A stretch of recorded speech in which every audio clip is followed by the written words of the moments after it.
ಇದು ಶಿವಮೊಗ್ಗ ಜಿಲ್ಲಾ ಘಟಕ. ಅಂದರೆ ಇದು ಬಹಳಷ್ಟು ರೈತ ಸಂಘಟನೆಗಳು ಮತ್ತು ಕಾರ್ಮಿಕ ಸಂಘಟನೆಗಳು, ದಲಿತ ಸಂಘಟನೆಗಳು ಸೇರಿ ನಮ್ಮ ಇಡೀ ಕರ್ನಾಟಕದಲ್ಲಿ ಒಂದು ಸಂಯುಕ್ತ ಹೋರಾಟ ಕರ್ನಾಟಕದ ವೇದಿಕೆಯನ್ನು ಮಾಡ್ಕೊಂಡಿದ್ದೀವಿ. ಅದರ ಅಂಗವಾಗಿ ಶಿವಮೊಗ್ಗ ಜಿಲ್ಲೆಯ ಘಟಕದ ವತಿಯಿಂದ ನಾವೀಗ ಪತ್ರಿಕಾಗೋಷ್ಠಿಯನ್ನು ಕರೆದಿದ್ದೀವಿ. ಇದರಲ್ಲಿ ಉದ್ದೇಶ ಏನಂತಂದರೆ, ನಿಮಗೆ ಎಲ್ಲ ಗೊತ್ತಿರೋ ಹಾಗೆ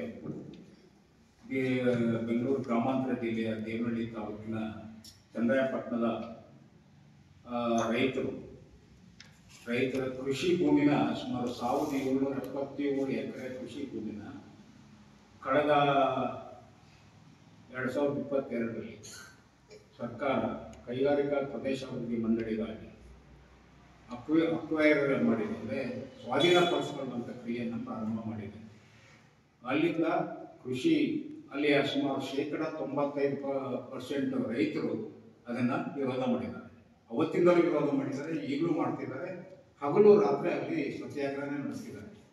ಸ್ವಾಧೀನ ಮಾಡಿಕೊಡ್ದು, ನಮ್ಮ ಅನ್ನ ಬೆಳೆಯ ಭೂಮಿಯಲ್ಲಿ ನೀವು ಫ್ಯಾಕ್ಟ್ರಿ ಮಾಡೋದಾಗಲಿ ಬಿಲ್ಡಿಂಗ್ ಮಾಡೋದಾಗಲಿ ಇದೆಲ್ಲ ಬೇಡ, ನಮಗೆ ನಾವು ಅದರ ಮೇಲೆ ಬದುಕಿದ್ವಿ ಅಂತೇಳಿ ಅವರು ಹೋರಾಟ ಮಾಡ್ತಾನೆ ಬಂದಿದ್ದಾರೆ. 3.5 ವರ್ಷ ಕಳೆದಿದೆ. ಇದು ಹೆಚ್ಚು ಕಡಿಮೆ 1200 ಚಿಲ್ಲರೆ ದಿನಗಳಾಗಿದೆ.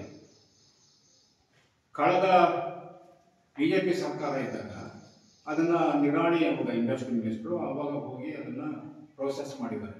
ಅವರು ಮಾಡೋದೇ ಇಲ್ಲ, ನಾವು ವಾಪಸ್ ತಗೊಳ್ಳಲ್ಲ, ನೀವು ಎಲ್ಲ ಬಿಡಬೇಕು ಅಂತೇಳಿ ರೈತರಿಗೆಲ್ಲ ಬೇಡಿಕೆ ಹಾಕಿದ್ದಾರೆ. ಆವಾಗ ವಿರೋಧ ಪಕ್ಷದ ನಾಯಕರಾಗಿದ್ದಂಥ ಸಿದ್ದರಾಮಯ್ಯ ಇದೇ ಅವರ ಎಲ್ಲ ಪರಿವಾರ ಹೋಗಿ ನಾವು ಅದನ್ನು ಅಕ್ವಿಷನ್ ಸ್ವಾಧೀನ ಇದನ್ನು ವಾಪಸ್ ತಗೊಳ್ತೀವಿ, ನಮ್ಮ ಸರ್ಕಾರ ಬಂದ್ಕೊಳ್ಳೆ ನಿಮ್ಮ ರಕ್ಷಣೆ ಮಾಡ್ತೀವಿ, ನಿಮ್ಮ ಜೊತೆಗೆ ನಾವು ಇದ್ದೀವಿ ಅಂತ ಕೂಡ ಧೈರ್ಯ ಹೇಳಿದರು. ಆ ಧೈರ್ಯದ ಮೇಲೆ ಇವತ್ತು ರೈತರು ಹೋರಾಟನ ಮುಂದುವರಿಸಿದ್ದಾರೆ.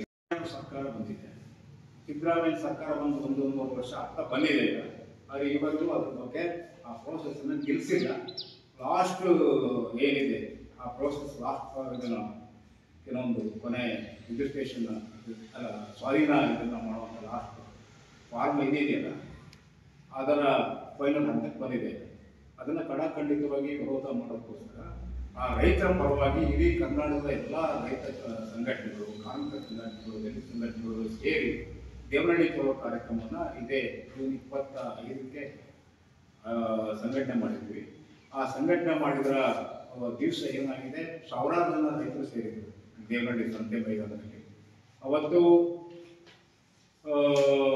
ಸರ್ಕಾರದ ಪ್ರತಿನಿಧಿಗಳ ತಹಸೀಲ್ದಾರರನ್ನು ಕಳಿಸಿದ್ರು. ತಹಸೀಲ್ದಾರ್ ಮನೆ ತಗೊಂಡವರು 24 ಗಂಟೆ ಗಡುವು ಕೊಟ್ಟಿದ್ವಿ. ಇದರೊಳಗೆ ನಮ್ಮ ಸಿದ್ದರಾಮಯ್ಯ ಸರ್ಕಾರವನ್ನು ಹೇಳಬೇಕು ನನಗೆ, ಇಲ್ಲ ಅಂದರೆ ಇದು ಕಂಟಿನ್ಯೂ ಮಾಡ್ತೀವಿ, ಹೋರಾಟದ ತೀವ್ರವಾಗಿ ನೋಡ್ತೀವಿ ಅಂತ ಕೂಡ ಹೇಳಿ ಕಳಿಸಿದ್ವಿ. ಬಟ್ ಏನು ಅಂತ ಪ್ರತಿಕ್ರಿಯೆ ಬರಲಿಲ್ಲ. ಅದು ಅಲ್ಲಿ ಏನಾಯ್ತು ಅವತ್ತು ಅಂತಂದರೆ, ಎಲ್ಲರನ್ನೂ ಬಂಧಿಸಿ ಅಂದರೆ ಒಂಥರ ಕ್ರೂರವಾಗಿ ಅಮಾನವೀಯವಾಗಿ ದಲಿತ ನಾಯಕರು, ಕಾರ್ಮಿಕ ನಾಯಕರು, ರೈತ ನಾಯಕರನ್ನೆಲ್ಲ ಒಂಥರ ಎತ್ತಾಕೊಂಡು ಹೋಗಿ ಹುಡುಗಿ ಹಾಕಿದಂಗೆ ಹಾಕಿದ್ರು. ಮಹಿಳೆಯರನ್ನು ಕೂಡ, ರೈತರನ್ನು ಕೂಡ ಪೊಲೀಸ್ನವರು ಕ್ರೂರವಾಗಿ ಅದನ್ನು ಭಾಳಷ್ಟು ಕಡೆಯಿಂದ ನಮ್ಮ ರೈತ ಸಂಘಟನೆಗಳು, ಕಾರ್ಮಿಕ ಸಂಘಟನೆಗಳು ಎಲ್ಲ ರಾಜ್ಯಾದ್ಯಂತ ಖಂಡನೆಯೂ ಕೂಡ ಮಾಡಿದ್ದಾರೆ. ಆದರೆ ನಾವು ಅಲ್ಲಿ ರಾತ್ರಿ 1 ಗಂಟೆಗೆ ಬಿಟ್ಟರು. ಮಾರನೇ ದಿವಸದಿಂದಲೇ ಸ್ವಾತಂತ್ರ್ಯ ಮೈದಾನ ಇದೆ ಬೆಂಗಳೂರಲ್ಲಿ, ಅಲ್ಲಿ ಸ್ವಾತಂತ್ರ್ಯ ಮೈದಾನದಲ್ಲಿ ಹೋರಾಟವನ್ನು ಕಂಟಿನ್ಯೂ ಮಾಡೋದನ್ನಾಯಿತು. ಚಂದ್ರಾಯಪಟ್ಟಣದಲ್ಲೂ ನಡೀತಾ ಇದೆ. ಇಲ್ಲಿ ಸ್ವಾತಂತ್ರ್ಯ ಮೈದಾನದಲ್ಲೂ ಕೂಡ ಶಿಫ್ಟ್ ಆಯಿತು. ಎಲ್ಲ ಸಂಘಟನೆಗಳ ನೇತೃತ್ವದಲ್ಲಿ ಮಾಡಬೇಕು ಅಂತಾಗಿದೆ. ಅದು ಮಾಡ್ತಾನೆ ಇದ್ದೀವಿ. ಈ ಸಂದರ್ಭದಲ್ಲಿ ಮಧ್ಯ ದೇವನಹಳ್ಳಿಯ ಹೋರಾಟ ಅಲ್ಲ, ಯಾಕಂದ್ರೆ ದೇವನಹಳ್ಳಿಯ ಒಂದು ರೈತರ ಏನು ಒಂದು ಸಾವಿರ ಅದು ಸಾಂಕೇತಿಕ. ಇದೇ ರೀತಿ KEDP ಮೂಲಕ ಇದುವರೆಗೂ ವಶಪಡಿಸಿದ ಭೂಮಿನಲ್ಲಿ 40% 30% ಉಪಯೋಗಿಸಿಲ್ಲ. ಇನ್ನೂ ಹಾಗೆ 70% ಇದೆ ಇನ್ನು ರಾಜ್ಯಾದ್ಯಂತ. ಈಗ ಇದಕ್ಕೂ ಕೂಡ ಇಂಥದೇ ಹೋರಾಟ ಸ್ಥಳಕ್ಕೆ ಮುಖ್ಯಮಂತ್ರಿಗಳು ಇಲ್ಲಿ ಶಿವಮೊಗ್ಗಕ್ಕೂ ಬಂದಿದ್ರು, ಗೊತ್ತಿರ್ಬೋದು, ಶಿವಕುಮಾರ್ ಮತ್ತೆ ಸಿದ್ದರಾಮಯ್ಯ. ಚುನಾವಣೆಗಿಂತ ಮೊದಲು ಬಂದು ಆಯನೂರಿಂದ ಶಿವಮೊಗ್ಗದಲ್ಲಿ ಪಾದಯಾತ್ರೆ ಹೋದರು. ಇಲ್ಲಿನ ಬಗರುಕುಲ ಸಮಸ್ಯೆ, ರೈತರ ಸಮಸ್ಯೆ, ಉಳುವಳಿ ರೈತರ ಸಮಸ್ಯೆ ಎಲ್ಲ ಜಮೀನು ಬಗೆಹರಿಸ್ತೀವಿ ಅಂತ ಹೇಳಿ ಆಶ್ವಾಸನೆ ಕೊಟ್ಟವರು ಅಧಿಕಾರಕ್ಕೆ ಬರುವ ಮೊದಲು ಎಲ್ಲ ರೈತರು ಅಧಿಕಾರಕ್ಕೆ ತಂದರು. ಇದೇ ರೀತಿ ಅಲ್ಲಿವರೆಗೂ ಇದೇ ರೀತಿ ಅವ್ರು ಆಶ್ವಾಸನೆ ಕೊಟ್ಟರೆ ಚುನಾವಣೆಗಳಿಂದ ಗೆದ್ದು ಬಂದಿತ್ತು ಇದೇ ರೈತರಿಗೆ. ಇವತ್ತು ಅದನ್ನೆಲ್ಲ ಸುಳ್ಳಾಗಿಸಿ ಬಿಜೆಪಿಯನ್ನು ಬಿಟ್ಟು ಯಾವ ಸರ್ಕಾರ ಮೀಸಲಾತಿ ಮಟ್ಟದಲ್ಲಿ ಭೂಮಿಯನ್ನು ವಶಪಡಿಸ್ತಕ್ಕಂಥದ್ದು, ರೈತರಿಗೆ ಕಿರುಕುಳ ಕೊಡೋದು, ಅಥವಾ ಅಷ್ಟೇ ಅಲ್ಲ, ಇವ್ರು ಹೇಳಂಗೆ ಅದೊಂದು ದೊಡ್ಡ ಮಾಫಿಯಾ, ಇಂಟರ್ನ್ಯಾಷನಲ್ ಮಾಫಿಯಾ. ಭೂಮಿಯನ್ನ ಕೊಡ್ತಕ್ಕಂಥದ್ದು ಯಾರಿಗಾದ್ರೆ ಎಲ್ಲ ಇಂಟರ್ನ್ಯಾಷನಲ್ ಲೆವೆಲ್ ಇರೋರಿಗೆ. ಬೆಂಗಳೂರಿನ ಸರೌಂಡಿಂಗ್ಸ್ನಲ್ಲೇ 37,000 ಎಕರೆಯನ್ನ ಆಲ್ರೆಡಿ ಕಬ್ಜಾ ಮಾಡಿದ್ದಾರೆ ಈಗಾಗಲೇ. ಅದರಲ್ಲಿ ಕೆಲವು ಹೋರಾಟ ನಡೀತಿದೆ. 37,000 ಎಕರೆಯನ್ನ ಮಾಡಿದ್ದಾರೆ ಅಂತ ಹೇಳಿದ್ರೆ ಅದು ಎಷ್ಟು ಮಟ್ಟದಲ್ಲಿ ಭೂಮಿಯನ್ನ ಕೇಳ್ತಾ ಇದ್ದಾರೆ ಬೆಂಗಳೂರು ಸುತ್ತಮುತ್ತ ಅನ್ನೋದು ನೀವು ಅರ್ಥ ಮಾಡಿಸಬೇಕು. ಪ್ರಕಾಶ್ ರಾಜ್ ಇವರು ಮತ್ತೆ ಬಹಳ ಜನ ಸಾಹಿತಿಗಳು, ಬುದ್ಧಿಜೀವಿಗಳೆಲ್ಲ ಹೋಗಿ ಸಿದ್ದರಾಮಯ್ಯನ ಮಧ್ಯೆ ಹೋಗಿ ಭೇಟಿ ಮಾಡಿದ್ದಾರೆ. ಅವತ್ತೇ ಘಟನೆ 6ನೇ ದಿವಸ ಅವರು ಇಲ್ಲ 4ನೇ ತಾರೀಕು ನಾನು ರೈತರಿಗೆ ಮಾತುಕತೆ ಕರೀತೀನಿ, ಅವ್ರ ಜೊತೆಗೆ ಸಂವಾದ ಮಾಡ್ತೀನಿ, ಏನೋ ಒಂದು ತೀರ್ಮಾನಕ್ಕೆ ಬರೋಣ ಅಂತ ಕೂಡ ಆಶೆ ಹೇಳಿದ್ದಾರೆ. ಆದರೂ ಕೂಡ ನಾವು ರೈತರು 4ನೇ ತಾರೀಕು ಏನಾಗುತ್ತೆ ಅನ್ನೋದು ನನಗೆ ಗೊತ್ತಿಲ್ಲ. 2ನೇ ತಾರೀಕು ಅವ್ರ ಬಜೆಟ್ ಮೀಟಿಂಗ್ ಇದೆ, ಕ್ಯಾಬಿನೆಟ್ ಮೀಟಿಂಗ್ ಇದೆ, 4ನೇ ತಾರೀಕು ರೈತರ ಜೊತೆ ಮಾತುಕತೆ ಆಡುವ ಎಲ್ಲ ಇದನ್ನು ಹೇಳಿದ್ದಾರೆ. ಆದರೆ ಹೋರಾಟವನ್ನು ನಾವು ಮುಂದುವರಿಸಬೇಕು ಅಂತೇಳಿ ಇನ್ನು ಸ್ವಾತಂತ್ರ್ಯ ಮೈದಾನದಲ್ಲಿ ನಡೀತಾನೆ ಇದೆ. 4ನೇ ತಾರೀಕು ನಾಡು ಉಳಿಸಿ ಅಂತ ಒಂದು ಸಮಾವೇಶವನ್ನು ಎಲ್ಲ ಸಂಘಟನೆಗಳ ವತಿಯಿಂದ ಸಂಘಟನೆ ಮಾಡ್ತಾ ಇದ್ದೀವಿ. ಆ ನಾಡು ಉಳಿಸಿ ಸಂಘಟನೆ ಸಮಾವೇಶದಲ್ಲಿ ಎಲ್ಲ ಸಂಘಟನೆಗಳು, ರೈತಪರ ಸಂಘಟನೆಗಳು, ಕಾರ್ಮಿಕ ಸಂಘಟನೆಗಳು, ದಲಿತ ಸಂಘಟನೆಗಳು ಎಲ್ಲರೂ ಕೂಡ ಭಾಗವಹಿಸಬೇಕು ಅನ್ನೋದನ್ನು ನಾವು ನಿಮ್ಮ ಪತ್ರಿಕಾಗೋಷ್ಠಿ ಮೂಲಕ ನಿಮ್ಮ ಮೂಲಕ ನಾವೀಗ ಕೋರ್ತಾ ಇದ್ದೀವಿ. ಅಂತ ದಯವಿಟ್ಟು ಪ್ರಚಾರ ಕೊಡಬೇಕು, ಹಾಗೆ ನಮ್ಮ ಜೊತೆ ನೀವೆಲ್ಲ ಸಹಕರಿಸಬೇಕು ಅಂತ ಕೋರ್ಕೊಳ್ತೀವಿ. ಭಾರಿ ಪ್ರಾಮಾಣಿಕ ವ್ಯಕ್ತಿ, ರೈತರು ಪರನೇ ಇದ್ದಾರೆ. ನಾವು ತಿನ್ನೋದು ವರ್ಷಕ್ಕೆ 1-2 ಸುತ್ತು ಅನ್ನ ತಿಂತಿದ್ವು, ರೈತರನ್ನು ಉಳಿಸ್ಲೇಬೇಕು ಅಂತೇಳಿ ಭಾರಿ ಬಿಲ್ಡಪ್ ಕೊಟ್ಕೊಂಡು ಈ ದೇಶದ ಚುಕ್ಕಾಣಿನ ದಯಮಾಡಿ ಇವರು ಬಿಜೆಪಿ ಸರ್ಕಾರ ಇರ್ಬೇಕಾದ ಎನರ್ಜಿ ಇವರಿಗೆ ತಮ್ಮ ಪಕ್ಷ ಬಂದಾಗ ಹಾಕಿಲ್ಲ. ಇದು ನಮಗೆ ಸಾಕಷ್ಟು ಪ್ರಶ್ನೆಯನ್ನ ಕುತೂಹಲ ಮೂಡಿಸ್ತೈತಿ. ಭ್ರಷ್ಟಾಚಾರಿನೇ ನಾವು ಅಲ್ಲ ಅಂತ ಹೇಳಿದಾಗ ಯಾವಾಗ್ಲೂ ಧ್ವನಿ ಮಾಡಕ ವ್ಯಕ್ತಿ ಇರ್ಬೇಕು, ಅಧಿಕಾರಕ್ಕೆ ಗಮ್ಮಚ್ಚಿನ ಕುರ್ಚಿ ಮೇಲೆ ಕುತ್ಕೋಬಾರ್ದು. ಈ ದಯಮಾಡಿ ಇವರು ಬಿಜೆಪಿ ಸರ್ಕಾರ ಇರ್ಬೇಕಾದ್ರೆ ಏನ್ ಹೇಳಿದ್ರು ಇವರು? ಬಿಜೆಪಿ ಅವರು ಭ್ರಷ್ಟರು, ಲೂಟಿಕೋರರು, ಇವರು KDP ಮುಖಾಂತರ ರೈತರು ಭೂಮಿ ಲೂಟಿ ಹೊಡಿತಾರೆ. ಇವ್ರಿಗೆ ನಾನು ವಿರೋಧ ಮಾಡ್ತೀನಿ, ರೈತರು ವ್ಯವಹಾರ ಆಗಿರ್ತೀನಿ, ದಯಮಾಡಿ ಕೊಡಕ್ ಬರಲ್ಲ ಅಂತ ಹೇಳಿ 4 ವರ್ಷ ಎಳೆದಿರೋದೇ ಸಿದ್ದರಾಮಯ್ಯನ ಒಂದು ಅಲ್ಲಿ ಅಂಟಿನಿರೋದ್ರಿಂದ. ಇವಾಗ ಅವರು ಇದನ್ನ ಎಲ್ಲ KDP ಇದು KDP ಅಲ್ಲ ಕೈಗಾರಿಕಾ ಅಭಿವೃದ್ಧಿ ನಿಗಮದ ಮುಖಾಂತರ ರೈತರ ಭೂಮಿ ಲೂಟಿ ಹೊಡೆಯಕ್ಕೆ ಒಂದು ಯೋಜನೆ ಮಾಡಿ ಇದು ಬಿಜೆಪಿ ಸರ್ಕಾರ ಮಾಡಿದ್ದು ಅಂತ ಹೇಳಿಕೆಯಿಂದ ಇವರು ಅಂತಿಮ ಏನು ಅವರಿಗೆ ಪ್ರೋಸೆಸ್ ಕೊಡಬೇಕು ಆ ತರ ಮಾಡಿ ಈ ಭೂಮಿನ ಲಟಾಯಿಸಕ್ಕೆ ತಯಾರಿಯಾಗಿರ್ತಕ್ಕಂಥ ಸಿದ್ದರಾಮಯ್ಯ ಅವರಿಗೆ ನಮ್ಮ ಇಡೀ ರಾಜ್ಯಾದ್ಯಂತ ರೈತ ಸಂಘಗಳು ಗೆರವು ಆಗ್ತೈತಿ. ದಯಮಾಡಿ ಇವರು ಅದನ್ನ ರೈತರ ಭೂಮಿ ಬಿಟ್ಕೊಡಲ್ಲ ಅಂದ್ರೆ ರೈತರು ಪ್ರಾಣ ಬೇಕಾದ್ರೂ ಕೊಡಕ್ ರೆಡಿ ಇರ್ತಾರೆ.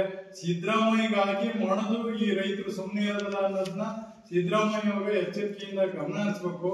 ನಾವು ಈ ಹಿಂದೆಲ್ಲ ನೋಡಿ ನಾವು ಸರ್ಕಾರ ದುಡ್ಡಿ ಹೊಡೆದು ಈ ರಾಜಕೀಯ ವ್ಯಕ್ತಿಗಳ ಹುನ್ನಾರ. ನಾವು ಸ್ಕೂಲ್ ಮಾಡ್ತು ಅಂತ 100 ಎಕರೆ ತಗೊಳ್ಳೋದು, 10 ವರ್ಷದ ಮೇಲೆ ಸ್ಕೂಲು ಅನಾಹುತ ಸ್ಥಿತಿಗೆ ಹೋಗಿ ಸಂಬಳ ಕೊಡಕ್ಕಿಲ್ಲ ಅಂತ 20-30 ಎಕರೆ ಲೇಔಟ್ ಮಾಡಿ ಮಾರಲ್ಲ ಇವರು. ಈ ಬಡ್ಡಿ ಮಕ್ಕಳ ವ್ಯವಹಾರಗಳೆಲ್ಲ ನಮಗೇನು ಗೊತ್ತಿಲ್ಲ. ಇವ್ರನ್ನ ದಯಮಾಡಿ ನಮ್ಮ ಸಂಘಟನೆಗಳು, ಎಲ್ಲಾ ಸಂಘಟನೆಗಳು ರೈತರ ಸಮಸ್ಯೆ ಬಂದಾಗ ಒಟ್ಟಾಗಿ ನಾವು ಹೋರಾಟ ಮಾಡ್ತೀವಿ ಅನ್ನೋದಕ್ಕೆ ಇದು ಒಂದು ನಮ್ಮ ಈ 4ನೇ ತಾರೀಕು ನಾಡು ಉಳಿಸಿ ಅಂದ್ರೆ ಬರೇ ಅಲ್ಲಿಂದ ಒಂದೇ ಅಲ್ಲ, ಇಡೀ ಕರ್ನಾಟಕದಂತ ರೈತರನ್ನ ಉಳ್ಸಕ್ಕಾಗಿ ನಮ್ಮ ಪ್ರಯತ್ನ ಮಾಡ್ತೀವ ಅಂತ ಹೇಳಿ ಇಷ್ಟ ಹೇಳಿ ನಾನು ಮಾತಾಡಿ.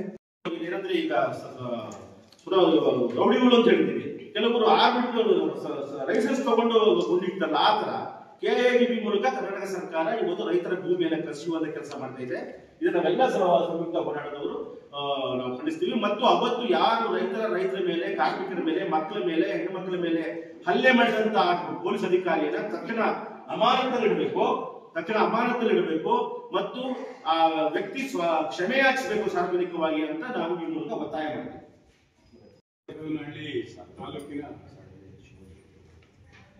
ದೇವನಹಳ್ಳಿ ತಾಲೂಕಿನ ಚನ್ನಪಟ್ಟ ಹೋಬಳಿ 13 ಗ್ರಾಮಗಳಲ್ಲಿ ಸುಮಾರು 1777 ಎಕರೆ ಏನು ಭೂಸ್ವಾಧೀನ ಪ್ರಕ್ರಿಯೆಗೆ ಅಂತಿಮ ಕ್ರಮ ಕೈಗೊಳ್ತಾ ಇದ್ದಾರೆ. ಅದನ್ನು ಕೈಗೊಳ್ಳಬೇಕು ಅಂತೇಳಿ ನಮ್ಮ ಎಲ್ಲ ಸಂಯುಕ್ತ ಹೋರಾಟದಿಂದ ರೈತ ಸಂಘಟನೆಗಳಿಂದ ಒತ್ತಾಯವನ್ನು ಮಾಡ್ತಾ ಇದ್ದಾರೆ. 4ನೇ ತಾರೀಕು ನಾಡು ಉಳಿಸಿ ಹೋರಾಟಕ್ಕೆ ಸಾಗರದಿಂದ ನಾವು ಬಹಳಷ್ಟು ಜನ ರೈತರ ಸಂಖ್ಯೆಯಲ್ಲಿ ಹೋಗ್ಲಿಕ್ಕೆ ಏರ್ಪಾಡನ್ನು ಮಾಡಿದ್ದೇವೆ. ಎಲ್ಲ ಸಂಘಟನೆಗಳ ರೈತ ಮುಖಂಡರು, ದಲಿತ ಮುಖಂಡರು, ಕಾರ್ಮಿಕರು ಇದರಲ್ಲಿ ಭಾಗವಹಿಸಬೇಕು ಅಂತೇಳಿ ವಿನಂತಿಯನ್ನು ಮಾಡ್ತಾರೆ. ಭಾಗವಾಗಿ ಒಂದಿಷ್ಟು 2 ಮಾತುಗಳನ್ನು ಹೇಳಕ್ಕೆ ಇಷ್ಟಪಡ್ತೀನಿ.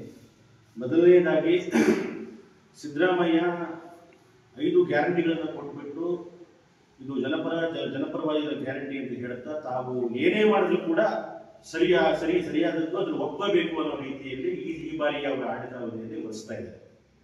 ಉದಾಹರಣೆಗೆ ಏನು ಸಂಯುಕ್ತ ಹೋರಾಟ ಕರ್ನಾಟಕ ಇದೆ, ಈ ನಾಡಿನಲ್ಲಿ ಜನಪರವಾಗಿ ಜೀವಪರವಾಗಿ ಕೆಲಸ ಮಾಡುತ್ತಿರುವ ಎಲ್ಲ ಜನಪರ ಸಂಘಟನೆಗಳು, ಅದು ಕಮ್ಯುನಿಸ್ಟ್ ಪಾರ್ಟಿ ಇರ್ಬೋದು, ಕಾರ್ಮಿಕ ಸಂಘಟನೆ ಇರ್ಬೋದು, ಎಲ್ಲ ಗುಂಪಿನ ದಲಿತ ಸಂಘಟನೆಗಳಿರ್ಬೋದು, ಎಲ್ಲ ಗುಂಪಿನ ರೈತ ಸಂಘಗಳಿರ್ಬೋದು, ಒಟ್ಟಾಗಿ ಆ ರೈತರ ಭೂಮಿಯನ್ನ ಯಾವುದೇ ಕಾರಣಕ್ಕೂ ಕೃಷಿ ಜಮೀನನ್ನ ಅಕ್ವಿಜಿಷನ್ ಮಾಡಬಾರ್ದು ಅಂತ ಹೋರಾಟ ನಡೆಸ್ತಾ ಇದ್ದಾರೆ ಕಳೆದ 3.5 ವರ್ಷದಿಂದ.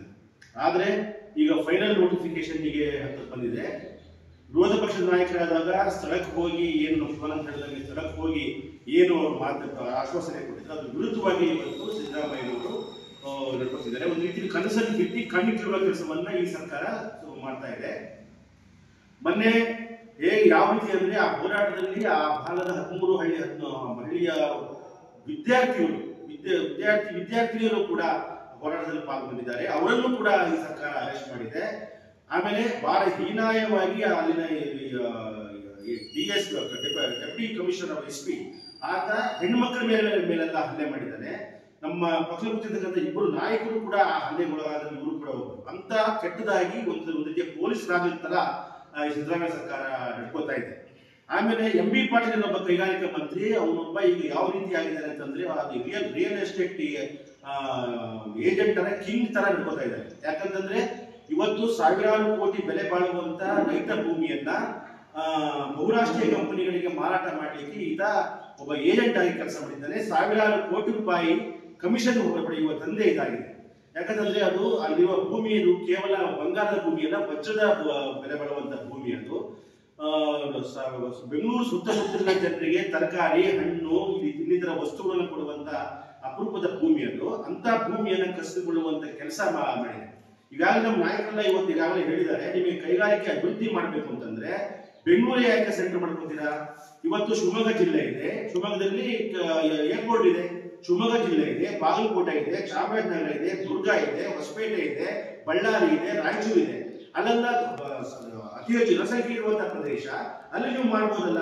ಅದರ ಅರ್ಥ ಇದು ಏನು KIADB ಅಂತ ಇದೆಯಾ, ಇದು ಸರ್ಕಾರವೇ ಮುಂದೆ ನಿಂತು ರಿಯಲ್ ಎಸ್ಟೇಟ್ ದಂಧೆ ಮಾಡುವಂತ ಒಂದು ವ್ಯವಸ್ಥೆ ಇದೆ.